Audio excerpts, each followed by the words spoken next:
Hi, Mage fans. This is Terry Robinson with Mage the Podcast. Today's episode consists of two interviews. The first is with Matt Webb from Jackalope Live Action Studios, and we're talking about the Mage Noir Larp that's going to be run in Austin, Texas this spring or summer. If you're not interested in LARPing or hearing about the world of Mage immediately after World War II, skip ahead about 20 minutes and 30 seconds to listen to our interview with Rich Thomas about how art influenced Mage and how Mage influenced its art. Thanks.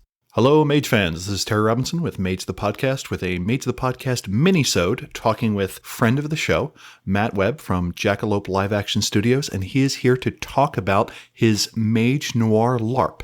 Matt, how you doing? Fine. Friend, nemesis, sworn blood foe. The important part is there's respect, and that is key in both friendship and a nemesis. So what is this production that Jackalope Live Action Studios is doing?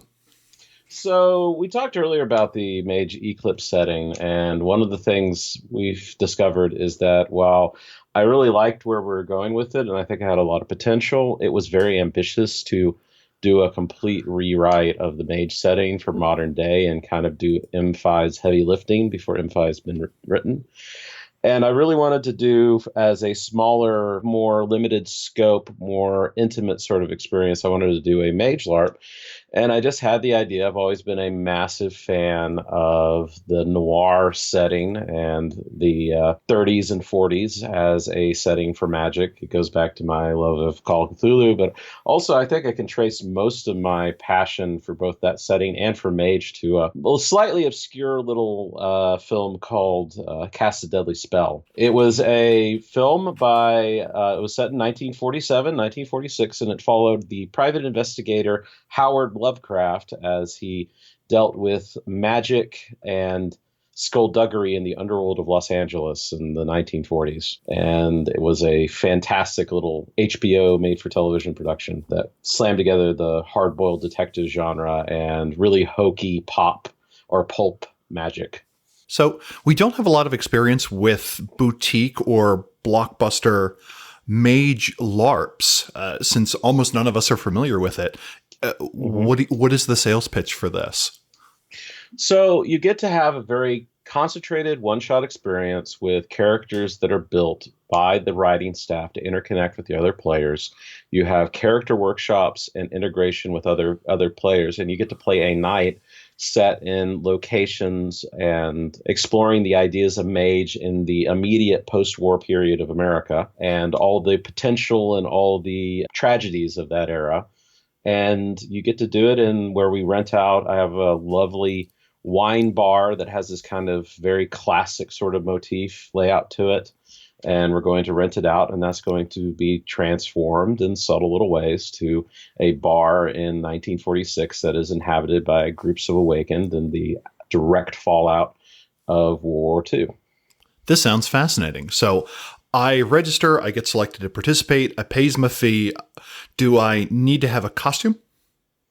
Costume is definitely encouraged. I mean, but 1940s is easy to costume, especially if it's a simple fact that men just have an easier time with this because suits are suits for the most part, and no one's going to get on you for a 3-button versus a 2-button. But, also that's part of the fun. Part of the fun is to dress up like, in that classic noir style, right? You get the very classy look, the fedora, Maltese Falcon sort of thing going on. And you get to play that sort of very stylish sort of idea of America in the 40s. One of the great things about noir is that, and someone pointed this out to me once and it never left me, is that noir is not set in America. It is set in the idea of America. In the same way that They Came From Beneath the Sea is set in the idea of the idyllic 50s. Right. Or that Gotham is the idea of the American city, kind of composited in the same way Metropolis is, just in different ways. It is the dream of America that you're inhabiting. Versus the nightmare in some cases, yeah. So if I am interested in this, which I am, what should I do? You should go and find the Mage Noir Facebook group, which is probably going to be linked by this lovely podcast. Join it, and also there's going to be advertisements on the Jackalope page as of tomorrow that are going to point you to and on our Twitter, they're going to point you to a form in which you it's called a casting call is what we're calling it. And you fill out a questionnaire. You say when you're available, what kinds of things you're interested in playing. And we will take the people who have signed up. We will select 30 to 40 entries from them, and we will offer you a spot. And if you are offered a spot and you take it, you pay for your ticket and you come to Austin at the date that we hit upon, which is going to be between April and June next year. And you come to Austin and you get to play out probably about 6 to 12 hours, 12 hours probably total, including character workshops and so forth. And you get to explore a mage or mage adjacent character in 1946. And also, Philip Ricardo has agreed to advise and be a consultant on the project. Oh, splendid. So he's going to be our lore consultant and give his input on what is actually a very engaging and kind of very interesting and fluid era for Mage that was not really explored in and of itself in the World of Darkness books. And I'm beginning to think that was kind of a loss if you look at the history of what's building up. If you look at 1946 as a slice of the Mage the Ascension universe. Yeah, we are fresh off the heels, metaplot-wise, of the technocracy and the traditions cooperating to wipe out the Nefandi in Western Europe, the awakening of Garul, the loss of Charon from the underworld. It is still the Council of the Eight mystical traditions. The virtual adepts haven't left ship. But they have already, as of 1935, they have realized that the New World Order is not to be trusted. They realized the New World Order intended the stock market crash and the rise of Germany to happen. And here's the important thing to note. The technocracy did not officially turn on Hitler and take their patronage away from him until the early 1944, where it was practically meaningless. He was largely already living in a bunker, mostly running on methamphetamines. Yeah. Right. And the New World Order refused to accept that the realities of the Nazi regime, both from the Nefandi and so forth, and also just the grim realities, which White Wolf clarified many, many times. There is no supernatural force that is responsible for the Holocaust. There is no greater monster than man in the world of darkness. So, but even they were in denial about it because they believed that the dream that the fascists gave of a highly efficient society rather than face the reality of it, which is an interesting story to explore. How do you justify that level of intellectual failure? And also, it's one of those cases where the traditions certainly don't have their hands clean. We have canon examples of Verbena members who also back the Axis powers, as well as a few others whose sympathy slide there. So once again, no one quite has clean hands. And a lot of people, you have that very post-war sort of thing where you have people who can honestly say they didn't realize or they didn't fully appreciate the scope of what was going on. But they still have to come to terms with the, much like the German people or various, members of American and British culture who back the wrong horse in a really big way, that you can argue from the perspective of history that you could, hindsight is 2020, but at the same time, you always have to look at yourself and say, what led me to that far astray? And can you redeem yourself from that point? So there's all these great questions. And you also have the virtual adepts are very much a fifth column inside the technocracy at this point. They are official doubters. They have been supporting the Allies under the table through breaking the Enigma. The virtual adepts helped crack and attack German and Japanese correspondences. The virtual adepts actually conspired against the technocracy's wishes to scramble U.S. intelligence to prevent them from the Pearl Harbor attack from being stopped in order to draw the United States into the war, according to the second edition Virtual Adepts tradition book. So this is a case where a character will be provided for you. If I have never LARPed before, is this an acceptable place to learn? Absolutely. We're going to be doing a consent-based game.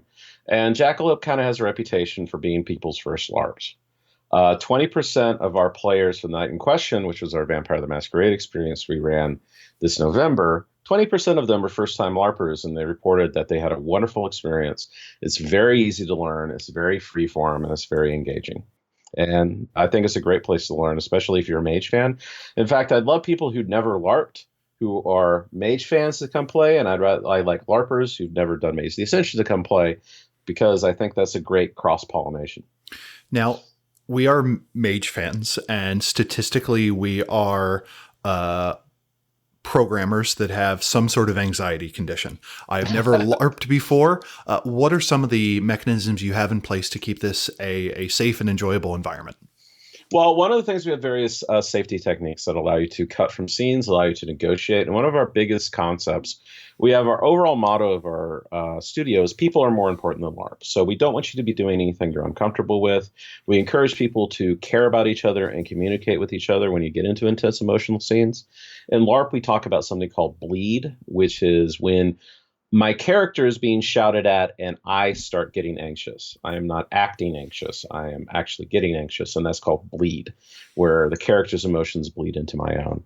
And it takes a lot of forms. I feel, let's say, more positive or a sort of example is me and another character have a romantic tie, and in exploring a romantic tie, we start feeling feelings for each other. And that's bleed between emotions. And we teach people to be aware of bleed, to be cautious of it, to make sure that you check in with people. We have various techniques, like there's something called the OK check-in, which has become pretty standard in American and Nordic LARP. Nordic is so named because it's very common in Denmark and Sweden, where a lot of these more free-form, less rules-heavy LARPs have been dominant for many, many years. The OK check-in is you flash the OK sign to someone, and there's responses of like thumbs up, thumbs down, and shake your hands.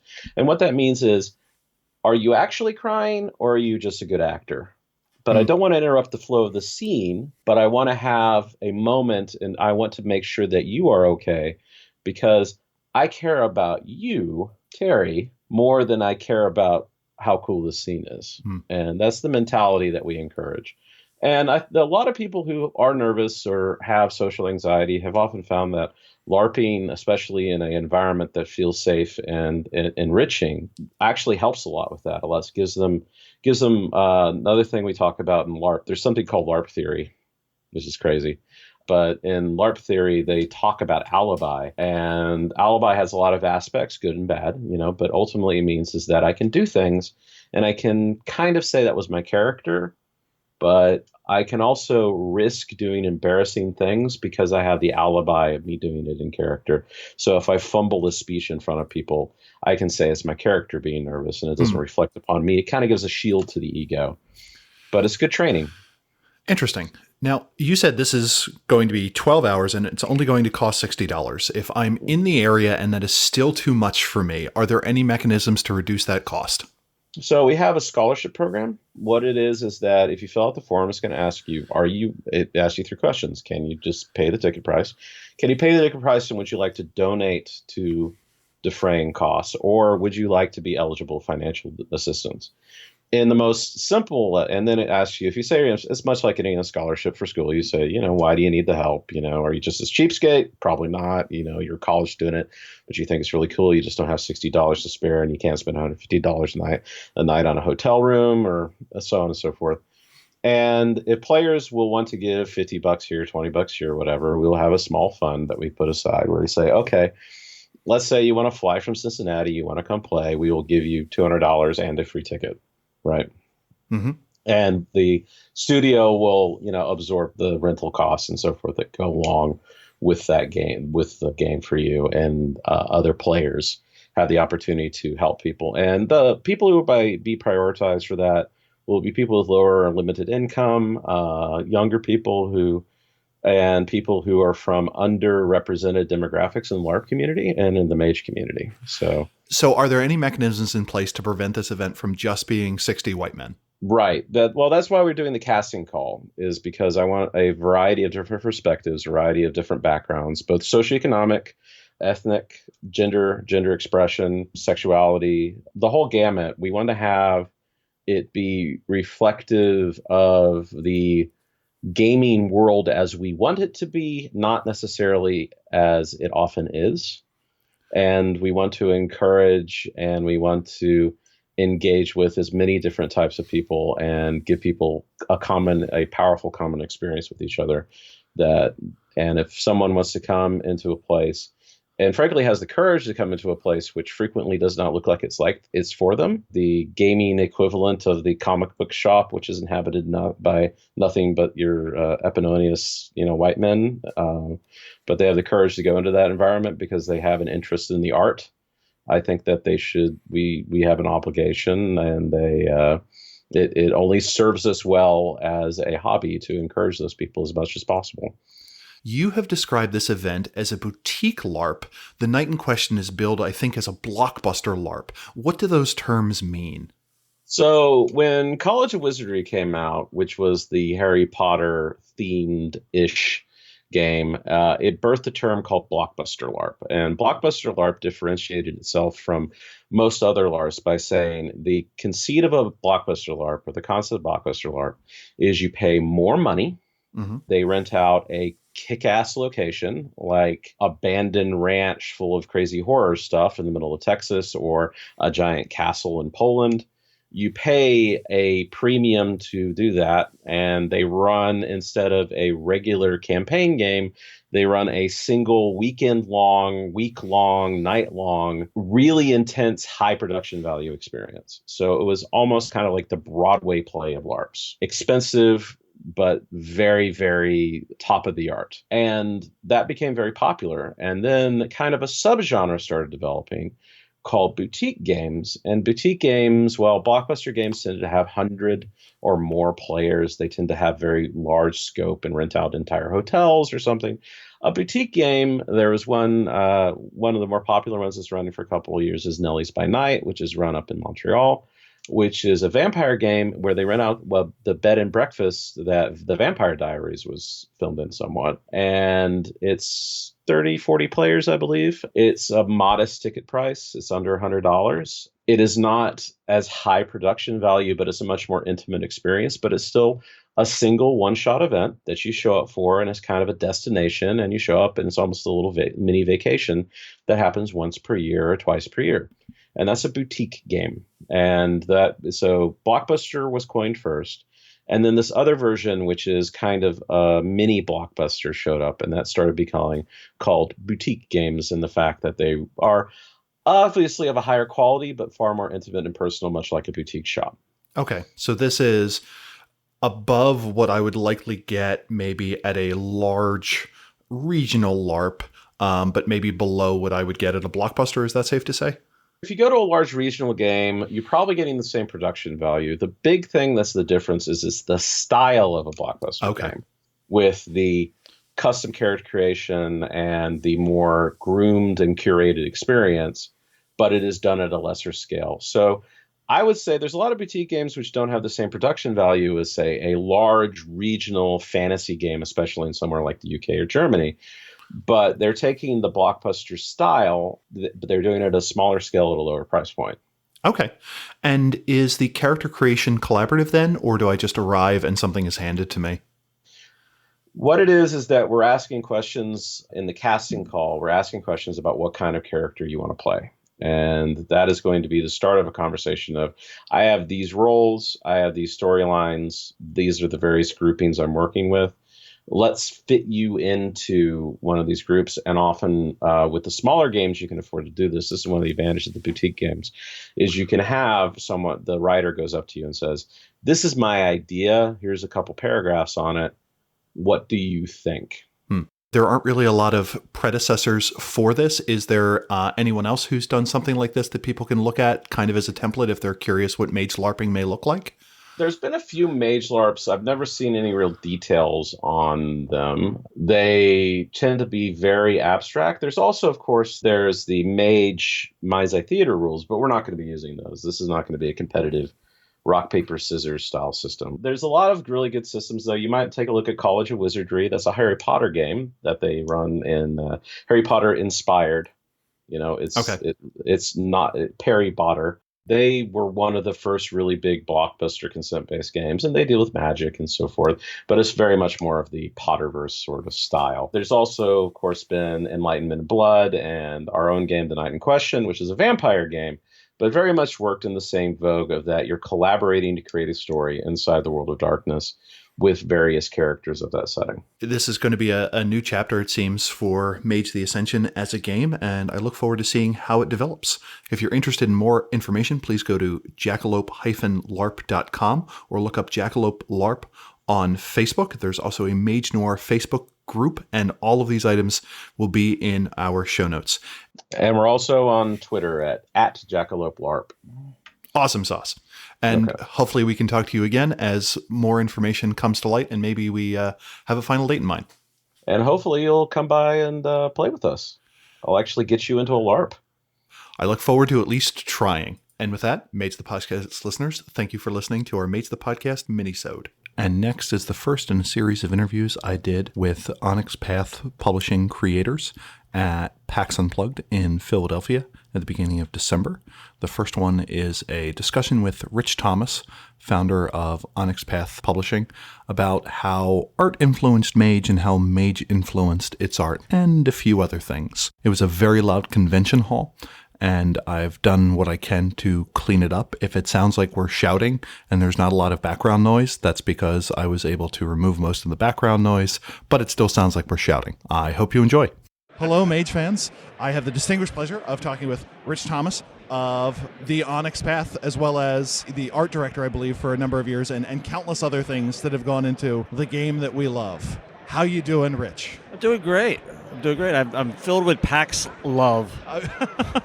And it is taking place in my native Philadelphia. PAX love, to me, I assume, is a euphemism for heroin, but hopefully it's not. I don't know what the kids call it on the street these days. It gets you up in the morning regardless. That's right. So what are the roles that you have had in your RPG career as it pertains to producing White Wolf games? I started out illustrating. Okay. Right, and way back with White Wolf magazine, and did illustrations, and pretty much within 3 or 4 issues, Stu Wick was saying, hey, what would you think about handling the other artists, and getting other artists in here and doing the art direction for the whole magazine, which was something that I wanted to do, so it was a good fit, and he didn't have to do it anymore, so he could put all of his efforts towards writing aspects of it, the editorial aspects of it, and the getting it out there and getting people to pick it up. It was a nice fit, and did that for quite a while. He always said, come on, Rich, we're really big. You'll be the art director for the whole company. It'd be really awesome. And I was like, that'd be cool. Meanwhile, I'm going to keep my other, 7 jobs I'm doing. Keep going. And I think it was just before Christmas of '91. He gave me a call and he said, Rich, it's time. I said, what are you talking about? Time for what? We could do it. We could bring you down. You could art direct the whole company. Vampire is huge. So, whoa, okay. So I moved down in April '92 and basically became the art director for the company. And as the company grew, the titling grew more baroque. Yeah. Art director was like lead art director, executive art director, head of production, vice president of production and design. It just keeps like, and eventually creative director for White Wolf around the same time period as we merged with CCP. What does a creative director do that maybe an art director would not? I'm not familiar with the differences between these terms, if anything. Well, in that particular instance, I got a call saying, hey, we really want to push a bunch of people into working on the MMO team, so we need to reconfigure how we're doing things with White Wolf as the role-playing game creator. Okay. So we'd like you to be creative director for the whole thing. And I was like, okay, what do you mean? Well, both the writing staff and the art, the layout and design staff would all report to you. Okay, so you're doubling my job, is what you're saying. Well, yeah. And I'm sure they doubled the pay along with it. Oh, yeah, that happened. But it was really a great opportunity because during that time period, I was able to greenlight maybe games that we might have had more trouble getting greenlit. So Changing the Lost, Under the Visual first editions, and Scion, which, subsequently, we get to do, Onyx Path, we get to do a whole second edition of, which is a bit of thrill.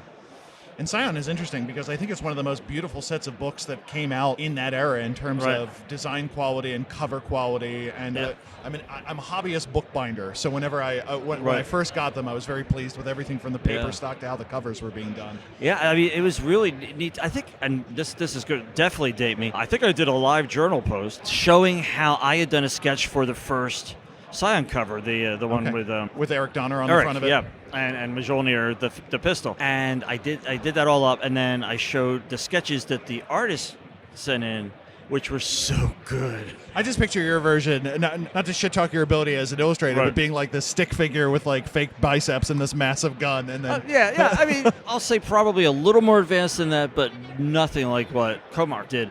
And then when he actually handed in the photos, of course, it's beautiful painting. And then he did it twice more for the next books. And then we could come back to him for second edition and get him to do the cover for Scion Origin. So it was a really nice thing. But I think he's a brilliant artist. And that's the best part of art directing is when you have an idea, you kind of sketch it out or suggest it or you know, write it up or whatever you do to the artist, and then they deliver something that is so much better than what you thought. Yeah. Oh! Yeah, kind of like as a storyteller where I'm like, oh, I have an idea on how I want to improve the technocracy. And then later I get a 250-page Right. book, hopefully sometimes in 2010, that professional writers have worked on. And Yes. like, this is a little bit better than what I anticipated. Yeah. So you did the initial illustration, so the artistry. I guess what kind of art assets go into an RPG? As in, someone has to do you have the font selection, you have the color palette that becomes dominant for the game, what the internal layout's going to look. What is all the things that require an artistic touch, do you feel, that go into a modern RPG book? Also, sort of like I'll do a compare and contrast thing. So Okay. we talked about werewolf before, and werewolf being it was obviously it's about werewolves. It's big and violent. A lot of the intention was that we would have borders that we'd break. Okay. So first we broke them with slash marks, but also we break them with the illustration. And so when you get to the Flip Book of Doom, Josh Timbrook's beautiful fight that goes through the entire chapter, there's a lot of playing around with going off the edge. Because it's suggesting that that's what werewolves do. They break out, they unleash their rage. With Mage, what we wanted to do is come back into a much more classic feel with large moments where things where reality was shifting versus being broken or destroyed. So a lot of the illustrators I got at that time, I got specifically because they were doing kind of a rendering style, a little more with pencil and grayscale, but were very realistic except to a little surreal part to it. Okay. And then went to my old favorite, John Cobb, who does the most twisted stuff, and he's got a very, very personal iconography, and that's kind of what we were going for, was artists who you really could identify and recognize immediately, who had their own look, but that played off the idea of modern magic. And then when we went into the revised era, we had Christopher Schei, who did, I Right. believe, all of the tradition and convention books. Right. Is the styling, is the process for getting a cover fundamentally different for the interior art assets? Well, when you talk about getting illustrations, it's obviously the big moment, right? Like the cover is the big moment. We kind of always did a thing where it was first the cover, then there was the full pagers, then it was whatever the character choice, that we call them splats, single figures or whatever we did for those, and then the half pagers and the quarter pagers and stuff like that. Okay. So like those were the emphasis moments. So the cover is the first big emphasis moment, obviously. For a lot of our years, it was the only thing that was in color. So we had to deal with color all of a sudden in the World of Darkness. What is that like? For Mage, and particularly working with Chris, who's a phenomenal artist, a really nice guy, we would describe what we were going for. And at that point, what we wanted was for Revise, we wanted everything in the World of Darkness to be recognizable as being in the World of Darkness. So we didn't want, as opposed to, say, Mage 1, when we had the rat guy firing a submachine gun in The world's greatest storyteller screen. Yes. We were far more going for, no, this should feel like our world. It should, almost, we could describe it as like a little bit of a Blade Runner feel, a little dystopian. A lot of neon, a lot of LED Right. lighting. And that was a perfect place for Chris to come in. Yeah. Okay. So has the process of requisitioning art changed over time? Because the only glimpse I've gotten of this is I look through some early Mage books and I'm like, this is not a Mage illustration. Someone got a vague idea of what Mage was and they did something Right. kooky. If you give artists incredibly detailed art notes, you run a really huge chance of just inhibiting all of their creativity. As an art director, I don't want them to be my puppets, right? I want them to bring what they've got. I hired them because I love their art. I want them to bring that art into the specific thing. So I don't want to feel like, I've got my hand, let's be nice, up their backs and manipulating the art. I want them to be saying, well, here's what we want, run with it. Okay. And sometimes they run with it in odd places, but probably what you saw wasn't so much a thing. It wasn't supposed to be for Mage, but somebody went off on a tangent, and we didn't have time to do anything else with it. And it's one of those things that's early in a game line. We Right. haven't quite figured out what is and isn't. Oh, And- absolutely. Some writers, the problem is that they're not visual thinkers. So you have to go to the art notes and go, yeah, there's 4 full pages in this, and each one of the things about the full pages, the art notes say 3 people in a room talking. Yeah. But it's a really important talk. But visually, it's 4 full pages that we now are watching people talk in, which is really not what compels people visually to think a book is really awesome. Find something in there. Yeah. Eddie says now that whenever he needs to have a talking thing, he also has somebody flipping over the table. Okay. Yeah, so it's become a violent talk. But I can get behind that. that's the kind of impact you want. Now, we've talked about the art, the traditional art pieces. What about the iconography, like choosing the sphere symbols or the discipline symbols or the tradition symbols? Well, I mean, obviously, for Mage, that was a big, wanted it to feel like, obviously magical writing, and so I went for the real world and said, this is what they're using as symbology when people would do alchemical notes. And I had a great reference book for that, and so I had a lot of them to pick from. And then I just tried to winnow down what would be appropriate to one of the symbols. What was it being used for in alchemy? What did it really mean in the mage world? And there should be some kind of relationship, because obviously our world has picked up on some of that. That's why those symbols are being used for alchemy. Mm-hmm. So the idea really is that the mages are the deeper knowledge, and we're just getting a reflection or a shadow of that when we come up with, oh, so that's the symbol for tin. Well, really, it's, but so. Yeah, and I guess the 2 lines that have most banged on the alchemical tradition are probably going to be Mage and Wraith, where all of the Legion symbols are a combination of elements, and all of the all of the sphere symbols are process symbols. Like entropy is the putrefaction symbol, I believe, or something like that. The logic of it was, hey, this is really what this stuff means. The reality of it was, I'm going through these books going, oh, that'd be cool. Yeah. Can I justify this to be this? Well, I think so. How do you go about then, like, cultivating a group of artists for a particular line? Like Ron Spencer, for me, is always associated with werewolf. Such a werewolf artist. Yeah. So is that something where people pitch art pieces to you, or are you so wired into the art world that you go out and you seek people? What does that process look like? In general, obviously, we have people we like to work with, and we like to work with them because we think, A, they're really, really good artists, and B, they're professional artists. So it's really tough. The greatest artists in the world, if they won't return your calls, well, you're not working with them. If you've been working with them and all of a sudden they stop answering everything, okay, so now we'll give you some leeway and we'll try to get through and everything, but ultimately, the end result is if you don't deliver, you're not going to be someone we keep going back and back to because you're unreliable. For a book, is the art production being done contemporaneously with the text, or does the art only start after the text is done, or something else? Okay. Usually for a regular supplement, it should be happening while the text is being edited. So it's about the same amount of time we give all the artists. For bigger projects or core books or new game lines entirely where you want to do some concept art to start with and you want to have ideas beforehand, so that benefit both the writers and the artists you might bring on. The process starts a lot earlier. We would actually create teams at White Wolf that one representative from the production department, along with the writers and the developers and the editors and whoever else was on the writing the text and creating the games, so that we had a visual person in there. And then a lot of times in the beginning, that was Josh Timbrook, and so he'd be sketching while everybody was talking. Then he'd show his sketches. That would inspire them to write stuff where we go, oh, we never even thought about that. I think the idea of the masks in Wraith came out of Josh's illustrations while they were talking about what should Wraith be like, and they then incorporate that into it, and so it's a collaborative process. Okay, so there's been flow that goes back and forth during this process. Oh, yeah. Interesting. Then I would build up teams like for when we first did Trinity, when we did Aeon, had to have a whole team for that. That was our first time because we were building worlds at that point. So like what does the hover motorcycles look like? And then of course Exalted was another one where we had learned from the stuff we did in the Trinity world building, and that flowed a lot better, and I had 4 separate concept artists working on that, and we'd have weekly meetings with everybody would bring in and pin it on the wall, and we'd all talk about it. And so it was so there's a lot of serious groundwork that gets done that way. So whatever happened to Joshua Gabriel Timbrook, probably one of the people most responsible for produced the Mage, the Ascension Tarot, probably most notably. Josh is alive and well in Georgia, and he's got a job that he does. That's pretty much non-art. Does a few things for himself when he wants to, but he basically, I had him working on V20.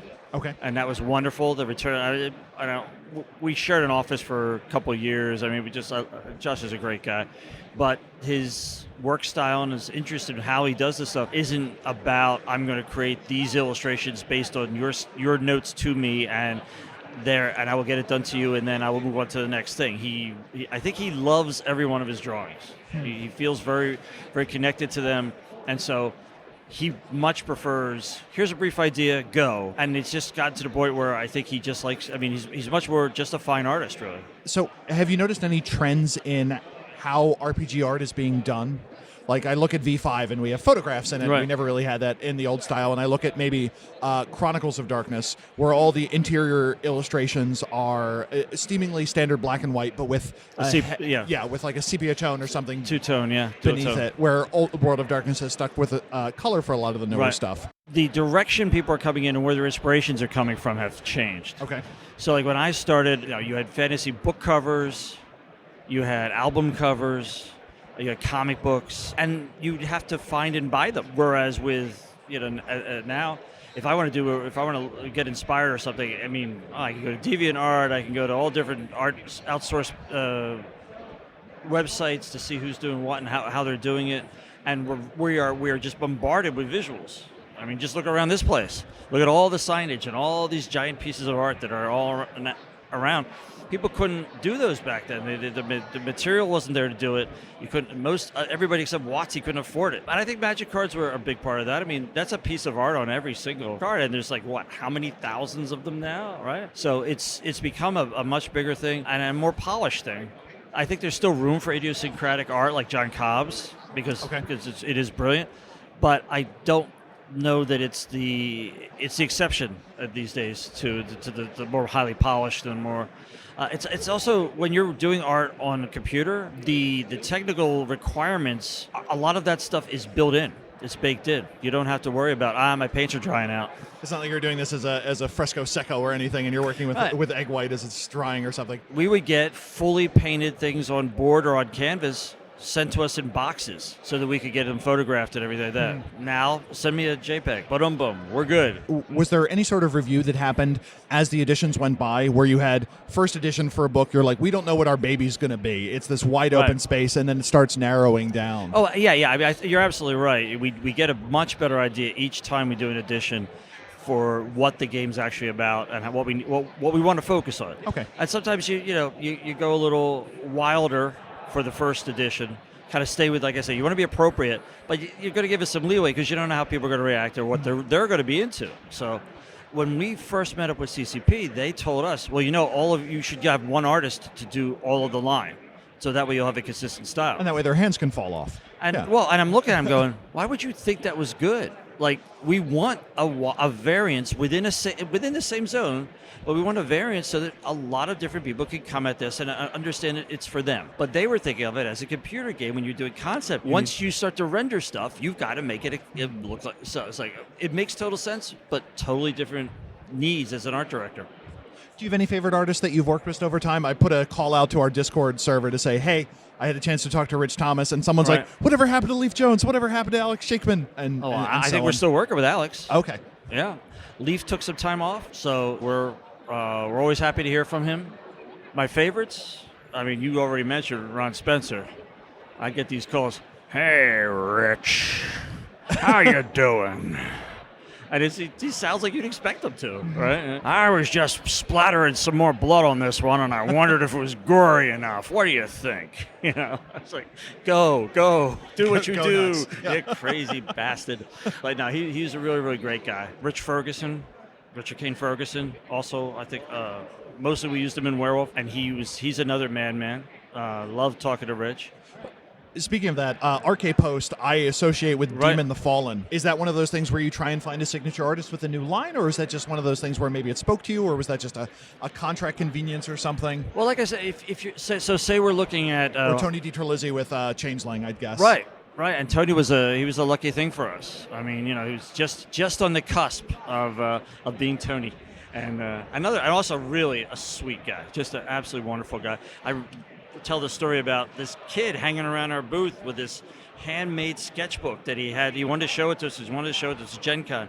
I finally said, okay, come around here, come around the back where nobody can see us. And we sat down on the floor, and he handed me his sketchbook, and I was like, who the hell are you? What is this? This is better art than we're seeing anywhere else in the business, and it's so personal too. I mean, Tony's got a very strong style, and I'm so proud of him because he had told me back in the day, I love doing RPG art. What I really want to illustrate children's books. I love to write them too. That's what he's done. He made it happen. So. And then Changeling came around, and they were like, "Kid, have we got a game for you?" Got Changeling, and then of course he did Planescape. And He was a machine during the Planescape era. Just the fact that produced Tony DiTerlizzi and pretty well Monty Cook. I feel like everyone kind of owes TSR $1 if you've played either of those games at this point. It's a big favorite. Ian Watson's favorite game. I mean, so many really, really awesome people. So when we founded Onyx Path and I started doing the 20th anniversary editions, being able to reach back out to Chris Shy, to reach out to Ron, and then, hey, you guys want to work on this again? Rich, I haven't talked to you for like 10 years. Yeah, I know. There's a whole MMO thing in the middle of that. Yeah. We don't talk about that anymore. Yeah. Because, I mean, that's the thing. Again, like I say, I think we are actually in better communication now because now I got Ron on Facebook, or now I've got, Chris. I see Chris is posting from his studio on Facebook all the time. So I'll throw a little like in there or just a comment or something. We're still around. Yeah, which is a lot nicer than... radio silence because I'm working on some other project and I don't hire artists anymore. Has the move of some games to using more photographic or rendered styles changed anything, or does Onyx Path plan on sticking kind of with more artistic or more illustrated style? Apologies, I'm not quite sure what the appropriate parlance is. Well, I mean, it really depends on what works. I think people forget that we did photographic stuff. We did hyper-realistic stuff. Dave Leary does amazingly hyper-realistic illustrations. It takes him 900 years to do a cover, but I mean, it's the best phone booth you've ever seen. It's amazing, and he's a wonderful artist. Again, very nice guy, and it's a lot of the stuff that's coming out now it's become more acceptable. I think it's because we're getting a more sophisticated visual palette when we look at things and go, oh, yeah, that'll work. We still like to do illustrations because you can play around with them so much. But if you're dealing with the supernatural, right? So to some extent, you can't get photos of vampires. Right. They're remarkably shy in that regard. Yeah, the way they are. Werewolves, they don't stay still. You always get blur. Yeah, just blur, and then the slashing starts. Yeah, exactly. Yeah. Any other comments you have on the state of RPG art, or if someone is interested in being an illustrator or artist for Onyx Path, how they should do so? The artist submission guidelines on the website are the perfect way to do it. Okay. They're set up because that's exactly what we want to use. It goes through a process inside, usually winding up with Mike Chaney, who does most of our art direction at this point. Every once in a while, if his schedule gets crazy, I'll step in and do a book or something. But it's like anything. It's a job. It's a real, you have a process, you go through it, check things out, go through the sketches. We used to, back in the day, of course, we would get sketches over fax. So you come in and a lot of the guys still talk about how they love to come in every morning because I would come in and I go to the art fax and pull out these, because the paper was all one strip. Yeah. I pull out this long strip of all these sketches of this amazing art coming out of this thing and lay it across tables and cut it up for each book. Well, this is from so-and-so, and this is supposed to go here. And the rest of the gang, the writers and stuff, they'd all come in to check out what was being done. And it was fun. It was, it's a nice little present in the morning.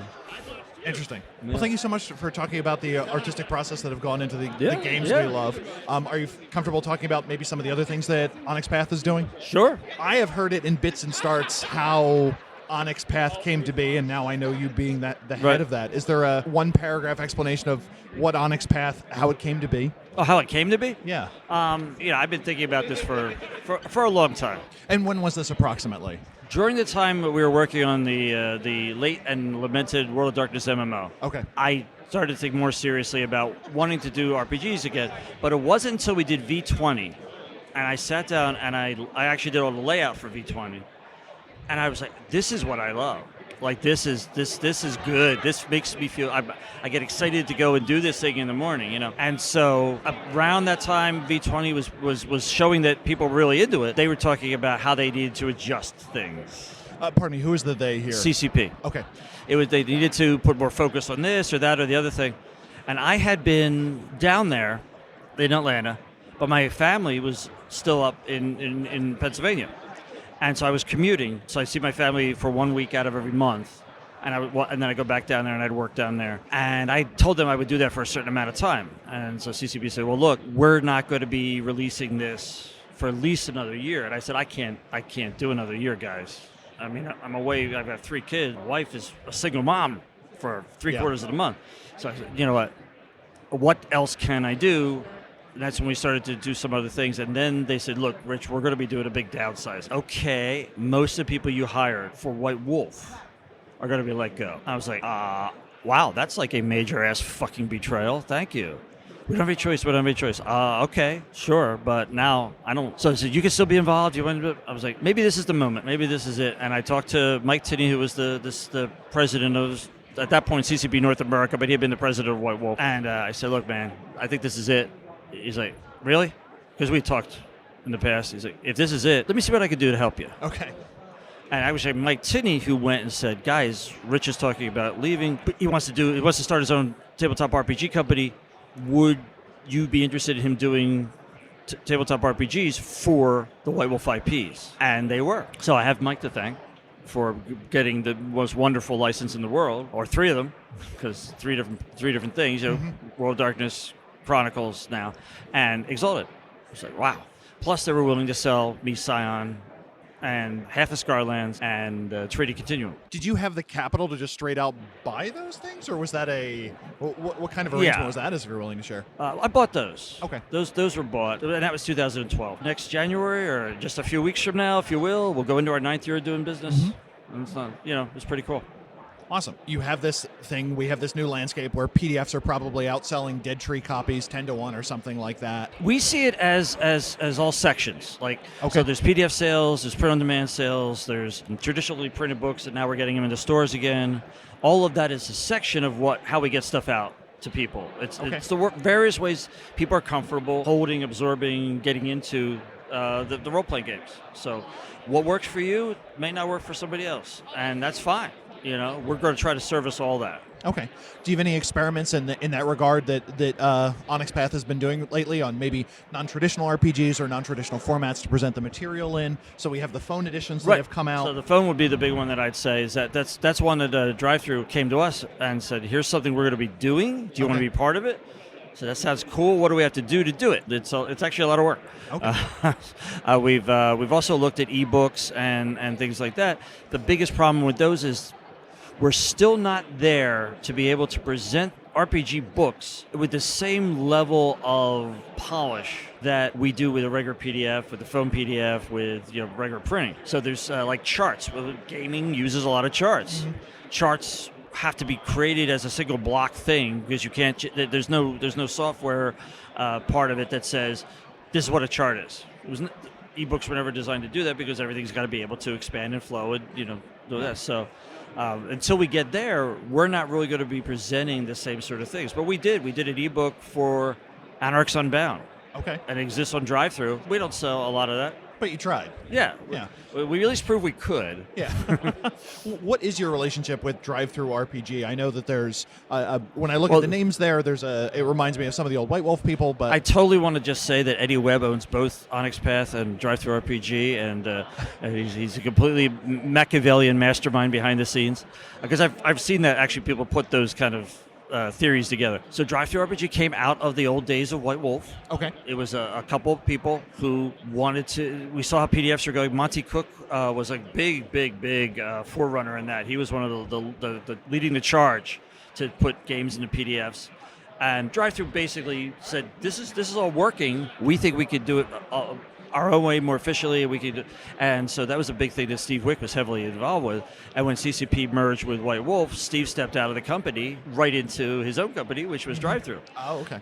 So that's why you recognize the CEO of Drive-Thru is Steve Wick. And so as the acceptability of PDFs grew, so did they. Then they got hooked up with Lightning Source to do print-on-demand books, physical books, based on the PDF files. And that was like the key component. That was right about when I started Onyx Path. Okay. So I thought Onyx Path was going to be like just where we just put out Digital PDFs. Only. Yeah. And also the PODs showed up. Oh, that's really cool. And then within 3 months, we started thinking, this whole Kickstarter-y thing, that sounds interesting. And we put under a lot of pressure, I should say, not a lot of pressure, but a lot of fans wanted a deluxe version of the next Vampire 20 book. Well, we couldn't afford those covers, those fancy leatherette, foil stamp things. That's a lot of upfront. But with a Kickstarter, if you know you're going to be moving 1,000 or 500 right, or 1,200, and we could tell everybody ahead of time, this is what we're doing it for, and people get excited about it. And it was really an awesome experience. Obviously enough that we've spun a lot of the way that we conceptualize how we're doing things with a Kickstarter first for the big books. And even for some of the supplements, that seems to be the go-to way. We've done a few supplements that way. I prefer to do it for the core books because I think every format has its own pluses and minuses and its own real advantages. And I think one of the advantages of Kickstarter is if you do a core book, you're now presenting this thing, you're getting immediate feedback on it, and you can use the stretch goals to build that core book's landing zone, if you will. Okay. It's coming down. It's going to be available. But there's also this novel, and there's also this, and there's also that. You're building runway. Yeah. You're like, I'm not just buying into this book, and there's going to be no system. Right. When I buy that core book, I know I'm getting these 5 other supplements, maybe in a year or two, but they will be there for my table. Yeah, and I think that's one of the magical things about Kickstarter, really, is, oh, look, I didn't just back for a single book. I backed for all of these other things that go with it that make the gaming experience so much more full or fun, or gives me more tools to do it with. Is there anything interesting in terms of that business model on the horizon? Any shift away from Kickstarter? I know that you've started producing proper offset copies again. Right. And that's been fascinating to see. Kickstarter has enabled us to do that. Okay. Again, upfront costs, always a big thing. But with Kickstarter, we can say now, well, every backer is going to get this, and then when they do the print run, we will simply have them do more, and we will give them to our friends at Studio 2 who are already fulfilling the Kickstarter. They will then be able to because they get the stuff to distributors and to retailers. So they've got it in their warehouse. We just print extra copies and they can go. And that was kind of the business model I was looking for, and why we weren't going back into. We could have gone back into stores right when Onyx Path, boom, started. But we've been burned. Okay. A lot. White Wolf was hammered a lot, as every RPG creator was, by the needs of the distributors versus the needs of the fan. I want to talk to the fans. I want to know what our community wants, and good, then we can get it into distribution so you can get it. But I don't want them to say, well, you have to stop now. Barnes & Noble, you missed a deadline for a book shipment, they would cut their order by 50%. So now you thought you were making money, and now you're losing money. Yeah, 500 copies at $50 a piece is $25,000 if you're off either way. And this is a small industry. Like, there are some big names, like, you can say Paizo, you can say WotC, Hasbro, but most of us it's a very thin margins. There's not a lot of room to just jack prices up to cover things. People are very resistant to change. So you've got to work within those things. So that means that what you're actually making off of all this to do more stuff with isn't that much. You're only very slowly building capital. Slim margins, they call it, right? So everything we can do to mitigate that, every time, with Kickstarter is great for that, to say, okay, you guys, we know that 1,200 people really were into this enough to back it. All right, let's extrapolate from there how many people we think would buy it if it was in a store. And then we'll print that many. Has Changeling the Lost been doing acceptably so far? It has been doing really well, yeah. Okay. Yeah. I was super jazzed. I had no interest in Changeling, but I did have interest in Onyx Path offset print books. Right. Yep. So I have that, and one day I will read it. Excellent.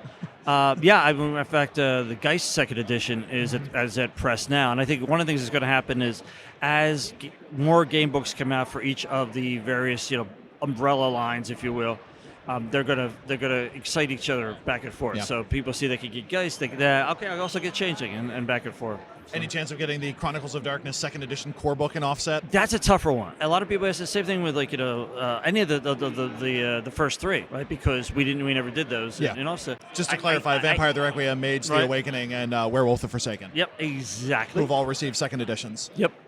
And how to work that has been a big thing. We keep noodling back and forth on. And it really requires us to have time in the schedule to do an experimental Kickstarter. Okay. And we're very interested in doing that. Like we want to do like a Kickstarter that's maybe just a week. Okay. And not for something really huge, just for something we think is really cool. That if enough people think it's cool, let's make it. Let's do it. But so far, we have so many books that so many people want to see Kickstarter, want to be involved in those Kickstarters, that we haven't had time. So that's why we opened up the second Kickstarter account, so that we could run two simultaneously, if necessary. We're still trying to avoid that, but maybe a little overlap, whatever. But it does give us a lot more leeway to come, like, we could work on the one that's coming up while the other one is running, so that there's not as much of a gap between them. And that'll give us eventually time to be able to say, okay, what would you guys be interested if we did these 4 books in offset? Who would order? My theory is we would get quarter of each of the things ordered. Like, I only want that one. I only want that one. I only want that one. And that might make a harder print run, but we would know that ahead of time. And if it didn't work out, it didn't work out. So we know. But we can't do those experiments until we get through, all the ones that we're still prepping for the next at least 6 months. So we have an audience that is highly engaged. They've already bought the product by and large. What is their best way, besides just buying extra copies of core rule books, to kind of support the community that you feel? Play. Get people playing. Mm-hmm. One person who's really, really dedicated to it can sit down at a table with 4 other people who don't know and convert them. So get out there and storytell people. Storytell.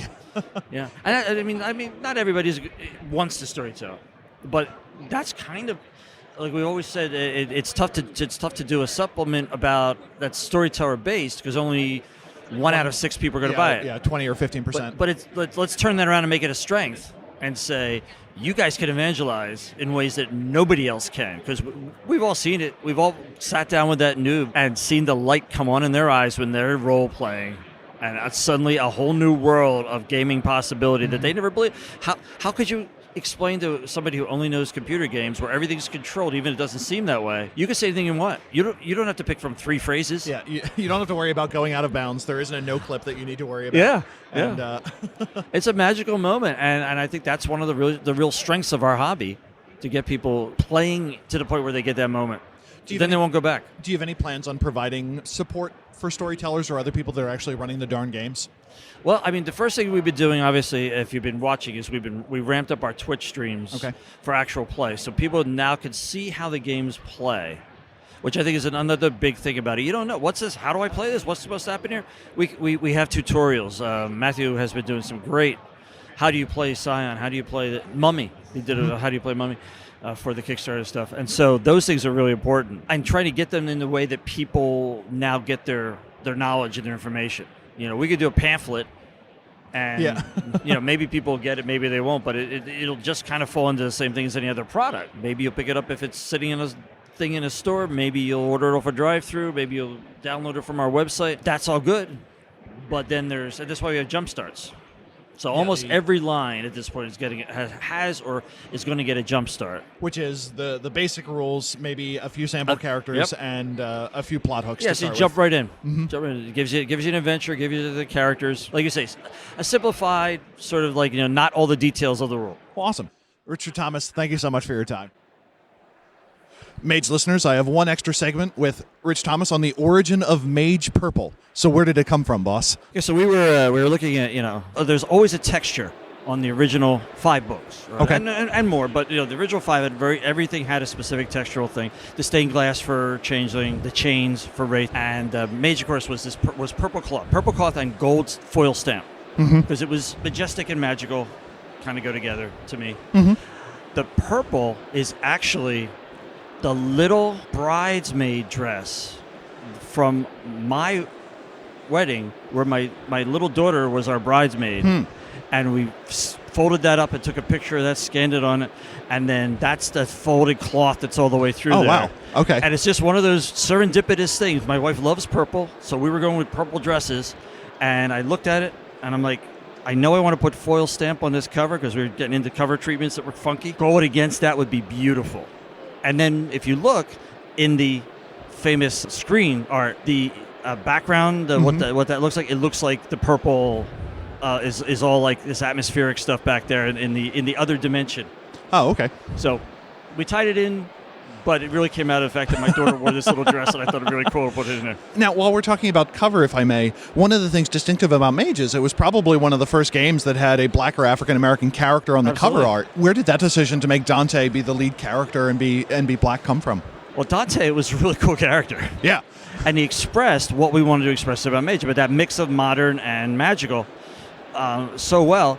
Dante was also, if I recall correctly, he was played by our good friend Travis Williams, who for many years was one of the few African-American role players that we knew. Oh, okay. And he worked at White Wolf and was hilarious, a maniac, but he played that character, and Travis is ineffably cool. Okay, by definition. He is one of the coolest people of any room. And in this case, so Dante was the coolest character who was in the playtesting for the original Mage. I mean, just like, it just all fits. And Josh is like, well, he's going to be the mage in the tarot. Okay, so well, that's here useful. we go. So it was something where we just all went, yeah, that's the right guy. And now you know the rest of the story. Thank you. Thanks for listening to Mage the Podcast. Subscribe and listen more at magethepodcast.com. We're available on Stitcher, Relay.fm, iTunes, Spotify, and directly through magethepodcast.com. If you have any thoughts, send us an email, magethepodcast@gmail.com or at Mage the Podcast on Twitter. In addition to that, we have a Hop and Discord server, and we've been spending some time getting some returning and new Mage fans up to speed on the M20 rules. If you have thoughts or questions, stop by and join the conversation there. Thank you, and bye.